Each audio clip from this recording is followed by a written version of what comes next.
শুভ সন্ধ্যা বন্ধুরা, বর্ডে special kitchen থেকে আমি চন্দ্রিমা চলে এসেছি আজকে ধামাকেদার রেসিপি ক্যাপসিকাম নিয়ে। প্রথমে ক্যাপসিকামের মুখগুলো গোল করে কেটে ভেতর থেকে শাঁস বার করে নিয়ে বয়েল করে নেবে।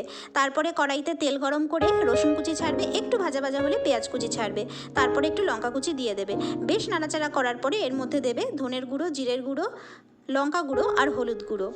বেশ নাড়াচাড়া করে এর মধ্যে চিকেন কিমা দিয়ে দেবে, যেটা তোমরা চিকেনের হাড়গুলোকে বার করে পেস্ট করবে।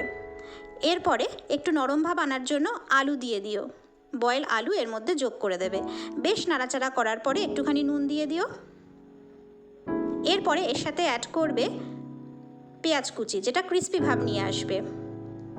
এরপরে ধনেপাতা দিয়ে দিয়েছি আরও স্বাদের জন্য। এরপরে গ্রেট করা চিজ দিয়ে দিচ্ছি, তার সাথে একটু ময়দার গুঁড়ো দিলাম।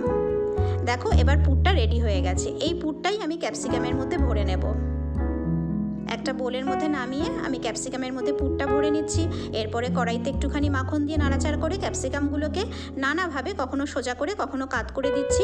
বয়েল করার পরে একটু ফ্রাই করে নিচ্ছি যাতে কাঁচা ভাবটা না থাকে। ক্যাপসিকামগুলোকে এভাবে নামিয়ে নিচ্ছি। তোমরা আমাকে প্রত্যেকে কমেন্ট করবে আর প্রত্যেকে আমাকে সাবস্ক্রাইব করবে, যাতে আমি আরও নতুন নতুন ভিডিও করে তোমাদের সামনে হাজির করতে পারি। প্রত্যেকে ভালোবাসা দিও যাতে আমি এগোতে পারি।